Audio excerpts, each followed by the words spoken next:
আজি পুৱাৰ ভাগতে জুবিন গাৰ্গৰ যি ৰহস্যজনক মৃত্যুৰ লগত জড়িত 5 জন অভিযুক্ত শ্যামকানু মহন্ত, সিদ্ধাৰ্থ শৰ্মা, সন্দীপন গাৰ্গ, অমিপ্ৰভা মহন্ত আৰু জুবিন গাৰ্গৰ দুই দেহৰক্ষী তেওঁলোকক সিজিএম আদালতত হাজিৰ কৰোৱা হৈছে পুৱাৰ ভাগতে। কাৰণ কালিয়ে তেওঁলোকৰ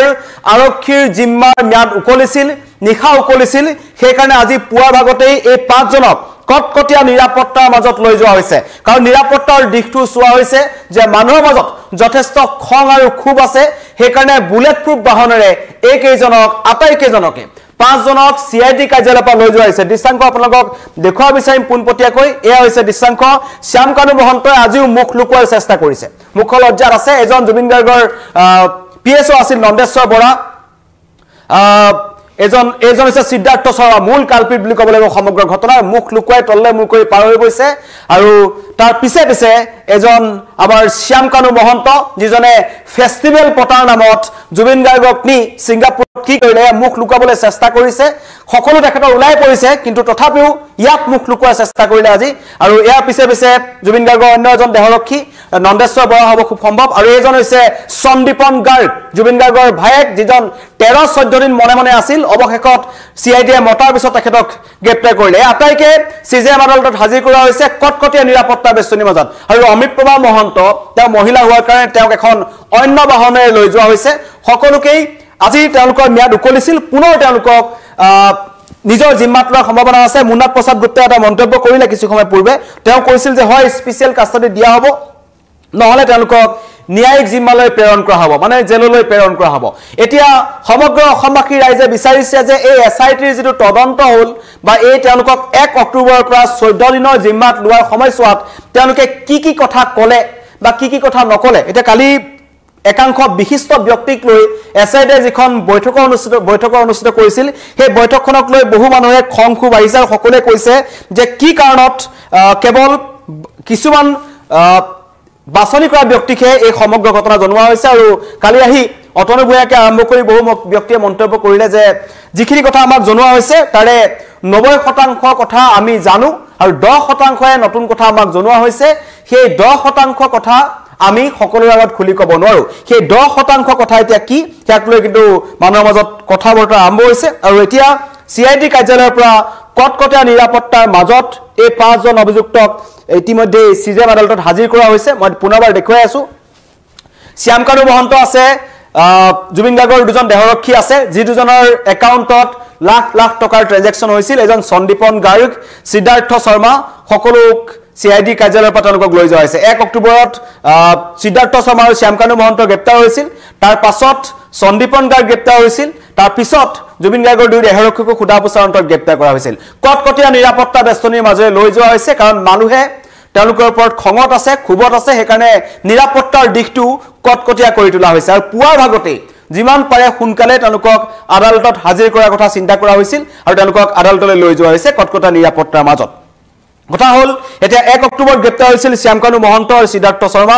14 দিনৰ আৰক্ষী জিম্মাত আছিল 2জন। আৰু একেদৰে 8 অক্টোবৰত গ্ৰেপ্তাৰ হোৱা সন্দীপন গাৰ্গৰো 7 দিনৰ জিম্মা শেষ হৈছে কালি ৰাতি। সেইকাৰণে তেখেতক একেলগে হাজিৰ কৰোৱা হৈছে।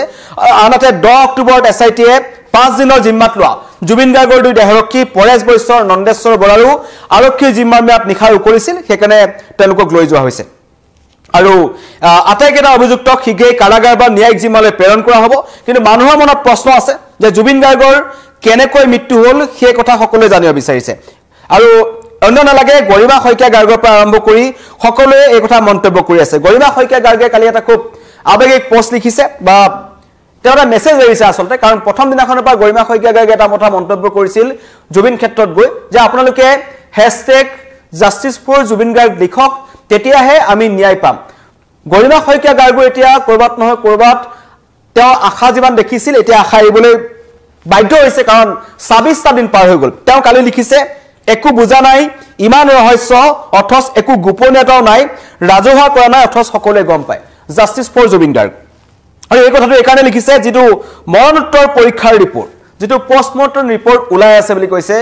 লিক হৈছে বুলি কৈছে। অসমবাসীৰ মনত এইটো প্ৰশ্ন যে CIDৰ হাতৰ পৰা বা SITৰ হাতৰ পৰা বিচাৰ ৰিপৰ্টটো তেওঁলোকে আহিলে দিল্লীৰ পৰা, আহি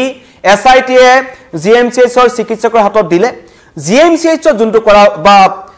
ছিংগাপুৰত যোনটো কৰা হ'ল হেতু গৰিমা শইকীয়া গাৰ্গক এবাৰ দেখুৱাৰ পিছত গৰিমা শইকীয়া গাৰ্গে সেই ৰিপৰ্টটো পুনৰ এছআইটিক সমজাই দিছিল এটা সেই ৰিপৰ্টটো কেনেকৈ ফাদিল হ'ল নে এটো এটা মিছা কথা ওলাইছে নে এটো এটা ভুৱা বাতৰি ওলাইছে হেয়ালকে কোনো ধৰণৰ কথা স্পষ্ট হোৱা নাই আৰু কালি সকলে কৈছিল ফাদিল হোৱা পোষ্টমৰ্টম ৰিপৰ্টটো আসল নে নকল এছআইটি স্পষ্ট কৰক আৰু সেই সন্দৰ্ভত আজি মুন্না প্ৰসাদ গুপ্তাই কিছু সময় পূৰ্বে মন্তব্য কৰিলে যে কোনো ধৰণৰ পোষ্টমৰ্টম ৰিপৰ্ট তেওঁলোকৰ ফালৰ পৰা ওলোৱা নাই হেয়া সকলো সঁচা নহব পাৰে এনেকুৱা ধৰণৰ মন্তব্য কৰিছে মুন্না প্ৰসাদ গুপ্তাৰ যি মন্তব্য আহিছে সেই মন্তব্য আপোনালোকক শুনাব বিচাৰিছো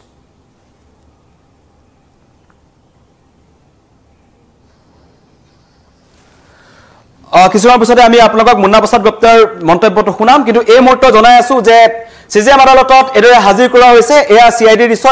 কাৰ্যালয়ৰ দৃশ্য এজন হৈছে শ্যামকানু মহন্ত এদৰে তেওঁলোকক উঠোৱা হ'ল আৰু পুৱাৰ আগতে তেওঁলোকক সিআইডি সিজিএম আদালতলৈ লৈ যোৱা হৈছে আৰু সকলোৱে চাই আছিল এই ক্ষমতালৈ কাৰণ 1 তাৰিখৰ পৰা কোনোৱে তেওঁলোকৰ চেহেৰা দেখা নাছিল এয়া হৈছে সিদ্ধাৰ্থ শৰ্মা জুবিন গাৰ্গৰ মেনেজাৰ যিজনে জুবিন গাৰ্গক লুটি পুটি কিমান টকা আত্মসাৎ কৰিলে আমি লাহে লাহে দেখি আছো তেখেতৰ বটলিং ফেক্টৰী আছে পানীৰ ফেক্টৰী আছে হেবোৰ সকলো সিল কৰা হৈছে লাখ লাখ টকা কোটি কোটি টকা জুবিন গাৰ্গৰ পৰা আত্মসাৎ কৰিছিল আৰু সেই টকাসমূহ লৈ এই ধৰণৰ এটা বৃহৎ টকাৰ লেনদেন সংগঠিত হৈছিল এজন সন্দীপন গাৰ্গ যিজনৰ ওপৰত সকলোৱে সন্দেহ আছে কাৰণ তেওঁ ঘৰৰ মানুহ হৈও মনে মনে আছিল এজন হৈছে সন্দীপন গাৰ্গ যিজনৰ খুধা পোছাৰ অন্তত তেওঁ হৈছে বকু সমজিলাৰ ডিএসপি কিন্তু তেওঁ জুবিন গাৰ্গৰ লগতে আছিল আৰু জুবিন গাৰ্গৰ মোবাইল ফোনটো যেটো কালি আমি পালো যে অমিত প্ৰভা মহন্তৰ মোবাইলৰ পৰা ভিডিওটো ডিলিট কৰিবলৈ কৈছিল সিদ্ধাৰ্থ শৰ্মাই আৰু এজন সিদ্ধাৰ্থ শৰ্মাৰ হাততে এজন সন্দীপন গাৰ্গে জুবিন গাৰ্গৰ মোবাইল ফোনটো এৰি থৈ আহিছিল 1 অক্টোবৰত জিন্দাখন 19 তাৰিখৰ পৰা 19 ছেপ্টেম্বৰৰ পৰা 1 অক্টোবৰলৈকে জুবিন গাৰ্গৰ মোবাইল ফোনটো এজন সিদ্ধাৰ্থ শৰ্মাৰ হাততে থাকিল আৰু সিদ্ধাৰ্থ শৰ্মাই সেই মোবাইলটোৰ পৰা যিদৰে অমিত প্ৰভা মহন্তৰ পৰা তেওঁ মোবাইলৰ পৰা ভিডিও ডিলিট কৰিবলৈ ক'লে ঠিক হয়তো জুবিন গাৰ্গৰ মোবাইলৰ পৰাও সন্দীপন গাৰ্গৰ ভুলৰ কাৰণে এজন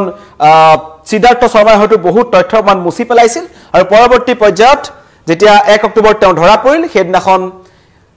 মোবাইল ফোনটো জব্দ কৰা হ'ল এতিয়া এছআইটিয়ে তদন্ত কৰি আছে সমগ্ৰ ঘটনাৰ কিন্তু ঘটনাক লৈ সকলোৰে কিছুমান সন্দেহ হৈছে মানুহৰ মনত প্ৰশ্ন হৈছে যে তদন্তৰ গতি কোন দিশে গৈ আছে কাৰণ এতিয়ালৈকে অসম আৰক্ষীয়ে গৈ ছিংগাপুৰত তদন্ত কৰিব পৰা নাই ছিংগাপুৰত তদন্ত নকৰাকৈ সমগ্ৰ ঘটনাটো ওলাবনে তাক লৈ মানুহৰ মনত প্ৰশ্ন উত্থাপন হৈছে কাৰণ কালিৰ দিনটোত আমি দেখিছিলো যে ছিংগাপুৰৰ পৰা একাংশ প্ৰবাসী অসমীয়া আহি আছে আজিৰ দিনটোতো একাংশ প্ৰবাসী অসমীয়া আহিব বুলি মন্তব্য কৰিছে কিন্তু সুস্মিতা গোস্বামী আৰু দেৱজিৎ হাজৰিকা আজি উপস্থিত হোৱাৰ সম্ভাৱনা আছে ইয়ত পাৰ্টিটো যিজনে আয়োজন কৰিছিল তন্ময় ফুকন সেই তন্ময় ফুকনো কালি আহি হাজিৰ হ'ল আৰু হাজিৰ হোৱাৰ পিছত তেওঁলোকৰ সাক্ষ্য গ্ৰহণ কৰা হৈছে কিন্তু ইমান দীঘলীয়া কাৰণ আৰু এমাহ হ'বলৈ মাজত মাত্ৰ 4টা দিন আছে আজি 26টা দিন জুবিনবিহীন 26টা দিনৰ পাছতো আজি তেওঁলোকক আদালতত হাজিৰ কৰা হৈছে এতিয়া পুনৰ সিআইডি তেওঁলোকক জিম্মাত বিচাৰিব এছআইডি তেওঁলোকক জিম্মাত বিচৰাৰ পাছত পৰৱৰ্তী সময়ত আজি খুদা হৈছিল মুন্না প্ৰসাদ গুপ্তাক যে কি হ'ব তেওঁ কৈছিল যে হয়তো স্পেশাল তেওঁলোকক ৰিমান্ডত দিয়া হ'ব পুনৰ তেওঁলোকক আৰক্ষী জিম্মাত দিয়া হ'ব সিআইডি জিম্মাত দিয়া হ'ব খুদা পোছা কৰিব লগা হয়তো থাকিব কাৰণ এইকেইদিনত যি খুদা পোছা কৰা হৈছে সকলো তথ্য ৰাজহুৱা কৰা হোৱা নাই কি পাইছে কাৰণ জুবিন গাৰ্গৰ মৃত্যুৰ সন্দৰ্ভত মুখ্যমন্ত্ৰী এটা মন্তব্য কৰিছিল যে ভিছৰা ৰিপৰ্টটো চাই আমি আত্মবিশ্বাসী যে এটা অনাকাংক্ষিত ফলাফল ওলাব বুলি আমি গম পাইছো বা আমি আশা কৰিছো এই মন্তব্য 4 দিন আগতে মুখ্যমন্ত্ৰী ডক্টৰ হিমন্ত বিশ্ব শৰ্মাই কৰিলে তাৰ পাছত সোশ্যাল মিডিয়াত ভাইৰেল হোৱা জুবিন গাৰ্গৰ পোষ্টমৰ্টম ৰিপৰ্টটো প্ৰকৃত নে মিছা সেই কথাক লৈ এতিয়ালৈকে স্পষ্টীকৰণ নহয় মুন্না প্ৰসাদ গুপ্তাই কৈছে যে হয় এটো সঁচা নহব পাৰে বা এটো সঁচা নহয় কিছুমান ভুৱা প্ৰচাৰ চলিছে বুলি মুন্না প্ৰসাদ গুপ্তাই মন্তব্য কৰিলে কিন্তু তাৰ মাজতেই কটকটীয়া নিৰাপত্তা বেষ্টনীৰ মাজত কাৰণ জুবিন অনুৰাগীসকল জগত যথেষ্ট ক্ষোভত আছে ফাটি আছে কোনো যাতে আক্ৰমণ কৰিব নোৱাৰে কোনো ধৰণৰ অপ্ৰীতিকৰ পৰিস্থিতি যাতে সৃষ্টি নহয় তাৰ প্ৰতি লক্ষ্য ৰাখি এদৰে কটকটীয়া নিৰাপত্তাৰ মাজত বুলেট প্ৰুফ বাহনত আটাইকেইজন অভিযুক্তক 5টা অভিযুক্তক লৈ যোৱা হ'ল সিজিএম আদালতলৈ আৰু তাত তেওঁলোকক হাজিৰ কৰা হৈছে পুনৰ তেওঁলোকক জিম্মাত বিচাৰিব এয়া হৈছে জুবিন গাৰ্গৰ মৃত্যুৰ লগত জড়িত আটাইকেইজন পুনৰবাৰ দেখুৱাই দিছো আপোনালোকক জুবিন গাৰ্গৰ দেহৰক্ষী নন্দেশ্বৰ বৰা এজন হৈছে জুবিন গাৰ্গৰ মেনেজাৰ সিদ্ধাৰ্থ শৰ্মা যিজনক হততে আমি জুবিন গাৰ্গৰ লগত ষ্টেজত সাধাৰণ ল'ৰা ছোৱালী বা জুবিন গাৰ্গৰ অনুৰাগীসকলক ঠেলা হেঁচা কৰি থকা আমি দেখা পাইছিলোঁ খুব এটা বেয়া ব্যৱহাৰ কৰা এজন মানুহ বুলি ক'ব লাগিব সকলোৱে তেওঁৰ বিষয়ে এনেদৰে কৰিছে এজন হৈছে সিদ্ধাৰ্থ শৰ্মা পলাই আছিল ৰাজস্থানত গৈ আহি থকা অৱস্থাত গুৰগাঁৱত গ্ৰেপ্তাৰ হ'ল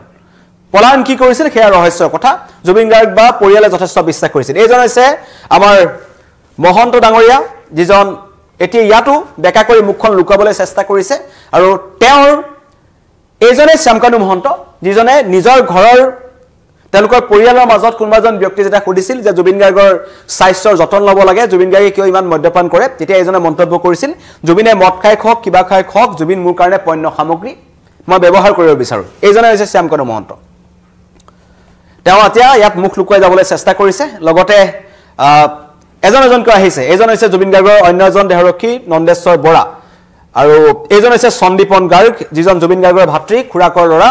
আৰু এইজনকো এতিয়া এদৰে আদালতলৈ লৈ যোৱা হৈছে কটকটা নিৰাপত্তাৰ মাজত লৈ যোৱা হৈছে যথেষ্ট সংখ্যক আৰক্ষী নিৰাপত্তাৰক্ষী মুতায়ন কৰা হৈছে সিআইডি কাৰ্যালয়ৰ যিদৰে নিৰাপত্তাৰক্ষী আছিল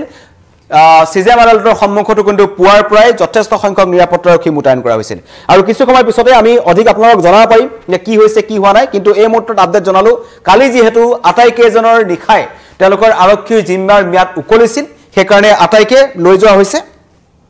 আৰু তেওঁলোকক হাজিৰ কৰা হৈছে সিজেম আদালতত প্ৰথম দিনাখনো যেতিয়া 1 অক্টোবৰত আহিছিল সিদ্ধাৰ্থ শৰ্মা আৰু শ্যামকানু মহন্ত তেতিয়াও তেওঁলোকক পুনৰ বাহিৰে তেওঁলোকক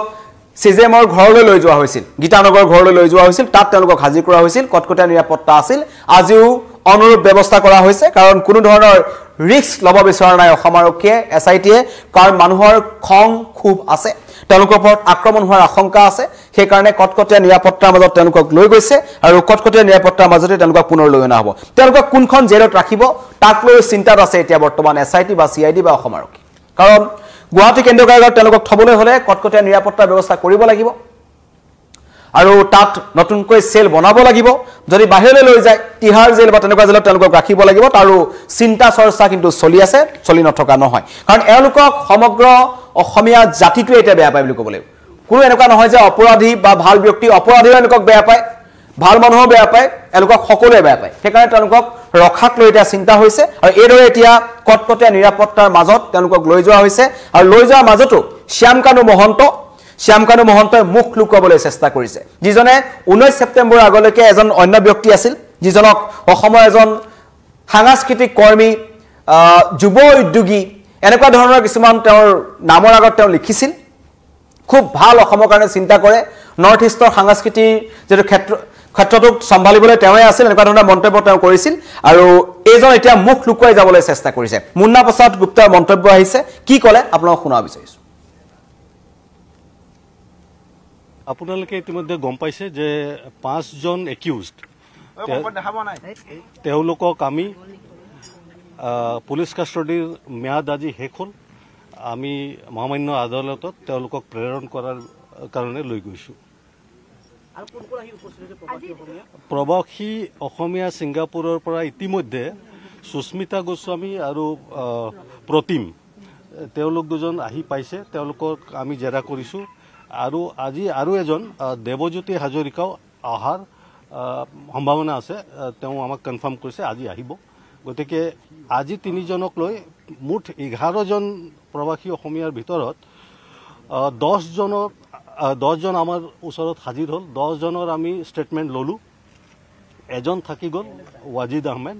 তেওঁ যিহেতুকো ছিংগাপুৰৰ সিটিজেন তেওঁ ইণ্ডিয়ান সিটিজেন নহয় বাকীসকল ইণ্ডিয়ান সিটিজেন তেওঁৰ ক্ষেত্ৰত কথাটো অলপ বেলেগ তেওঁ আহিবলৈ ইচ্ছা কৰিছে গতিকে আমি তেওঁকো মাতিছো মই আশা কৰিছো তেওঁ আহিব 5 গৰাকী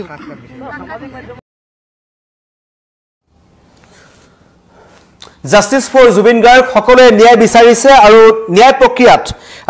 সহযোগ কৰি আছে কিন্তু তাৰ মাজতে যদি ক'বলৈ যাওঁ এই কেইজন মূল অভিযুক্ত 5 জন এই 3 জন ইয়াত আছে আৰু লগতে জুবিন গাৰ্গৰ 2জন দেহৰক্ষী আজি তেওঁলোকক সিজেম আদালতত হাজিৰ কৰিলে বৰ্তমান তেওঁলোক আদালতৰ ভিতৰত আছে আৰু আদালতৰে তেওঁলোকক কিমান দিনৰ জিম্মাত দিয়ে নে ন্যায়িক জিম্মালৈ প্ৰেৰণ কৰে তাৰ কথা আমি আপোনালোকক পৰৱৰ্তী সময়ত জনাম কিন্তু এই মুহূৰ্তত জনালো যে কটকটীয়া নিৰাপত্তাৰ মাজত শ্যামকানু মহন্ত সিদ্ধাৰ্থ শৰ্মা সন্দীপন গাৰ্গ আৰু জুবিন গাৰ্গৰ 2জন দেহৰক্ষী যি দুজনৰ একাউণ্টত লাখ লাখ টকা ট্ৰেঞ্জেকশ্যন হৈছিল তেওঁলোকক CJM আদালতত হাজিৰ কৰা হৈছে। ধন্যবাদ।